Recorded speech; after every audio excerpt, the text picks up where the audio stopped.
Novo Nordisk shares off just about 5.5% in the pre-market, the company trimming its operating at profit outlook for the full year. But it did raise its sales guidance, and that was boosted by strong demand for its weight loss drugs. Our healthcare reporter, Anjalee Khemlani, has been tracking this, joining us now with more. Hi, Anj. Hey, Shauna, that's right. We know that, of course, the results are out, and the company did report $3.8 billion in revenue compared to the estimates of $4.1 billion, and that miss came from miss in Wegovy sales. And to discuss all of that, we have on with us the CFO of Novo Nordisk, Karsten Munk Knudsen. Karsten, really good to see you again.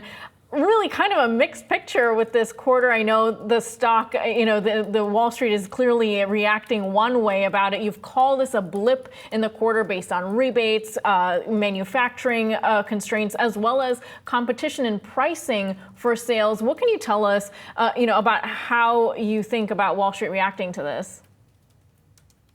Good morning, and thank you for having me on your show. And yes, I called it a blip, and the starting point on our side is that we believe we delivered a really strong set of accounts for the second quarter. We're growing the company 25% in the first half, which is top end of the industry, and we raised our full year outlook top line wise also by a couple of percentage points. So overall performance of the company really strong.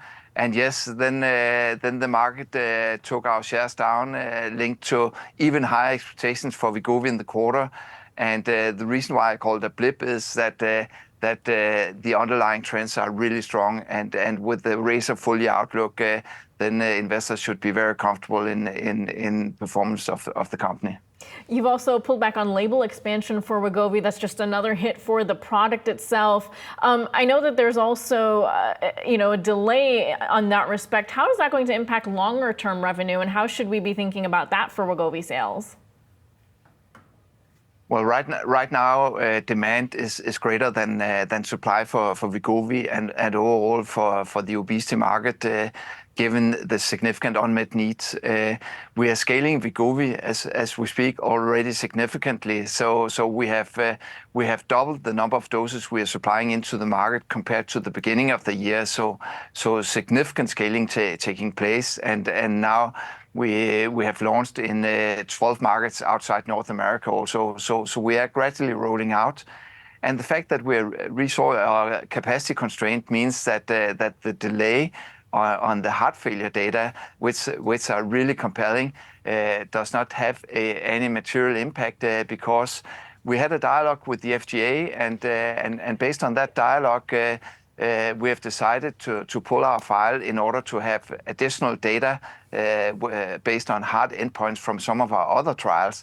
So we'll be resubmitting the file in the beginning of next year, and it's not going to have any impact on our top line given the current situation. All right, and we have also got new concerns from North Carolina asking the U.S. Health Department to license your products, the GLP-1 products in particular, in order to help ease the constraints on access and help bring more affordable options to market. I know you've already been facing the compounding problem in light of the fact that you're still facing shortages. Does this sound like an option that Novo would be willing to consider? So first of all, this really starts with the premise that the innovation generated by Novo Nordisk researchers years ago are really making a significant difference for the large unmet need and the large number of patients suffering from obesity. And that granted us of patent protection according to the general rules. And we're maxing out in terms of supply. So we are really supplying as much as we're able to produce, and no, we're not interested in licensing. And even if we did, the time to construct any alternative measures would not be faster than what we are already doing in terms of constructing additional capacity. So we don't believe that is an appropriate way forward. Yeah, definitely. And then finally, you do have another area where the U.S. government is looking at you, and that is on the pulling Levemir, the insulin product, off the U.S. market. I know it's been down really quarter over quarter and year over year, down 31% there. So what is the message to lawmakers? I know Novo's had a meeting set up with them. Yeah, first of all, continuity of care is a key priority for Novo Nordisk. So patients relying on Novo Nordisk medicines for their outcomes is a key priority for us as a company. So we don't take any portfolio choices lightly. In the case of Levemir in the US, we're in a situation where the product has been marginalized over the last 5-10 years through aggressive price demands from payers. So pricing has really come down. Market share has come down. So the product's market share is now below 10% in the basal segment. And then with a lot of other products available in the segment, our choice was to discontinue the product in the US in order to use our resources both in the market and supply chain wise even more productively. So this allocation means that we will be able to reach even more patients than the alternative. And we work with the portfolio, so we have a number of alternatives in our own portfolio, and competition also offers products for that market segment.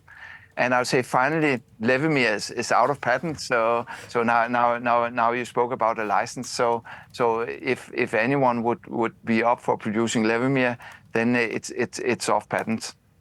Definitely, and to your point, the numbers make sense and tell the story. We'll have to leave it there, Karsten, but really a pleasure speaking with you again. Thank you so much for joining us today. Karsten Munk Knudsen, CFO of Novo Nordisk.